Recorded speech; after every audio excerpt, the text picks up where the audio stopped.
મારું નામ પટેલ રાહી રાજેશ કુમાર છે। હું આઈટી બ્રાન્ચમાં અભ્યાસ કરું છું। મારા વાલા વિદ્યાર્થી મિત્રો, આજે આપણે કર્મ અને ધર્મ વિશે જોઈશું।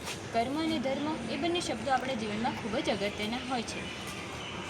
ધર્મ એટલે માત્ર પૂજાપાઠ નહીં, પરંતુ ધર્મ એટલે આપણે જે કર્તવ્યો કરીએ છીએ એ, જેમ કે એક વિદ્યાર્થીનો ધર્મ હોય છે પોતાના માતા પિતાની અને શિક્ષકોની સેવા કરવી, અને દેશભક્તનો ધર્મ હોય છે કે પોતાના દેશને વફાદાર રહેવું।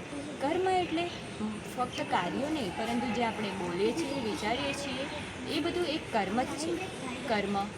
જો આપણે સારું કર્મ કરીએ તો આપણને સારા ફળ મળે, અને જો ખરાબ કર્મ કરીએ તો આપણને ખરાબ ફળ પ્રાપ્ત થાય છે। ધર્મ અને કર્મનો સંબંધ। ધર્મ એ રસ્તો બતાવે છે, અને કર્મ એ રસ્તા પર ચાલવાની આપણને ક્ષમતા ધરાવે છે। કર્મ અને ધર્મ એ બંને આપણા જીવનમાં ખૂબ જ ઉપયોગી છે।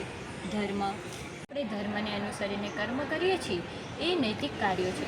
ઉદાહરણ તરીકે, પ્રામાણિકતાથી મહેનત કરવી એ ધર્મ છે, અને એ પ્રમાણેનું કાર્ય કરવું એ કર્મ છે। તો ચાલો આપણે સૌ ધર્મના માર્ગે ચાલીએ અને સત્કર્મો કરીએ, જેથી આપણું જીવન અને સમાજ ઉત્તમ બને। આભાર।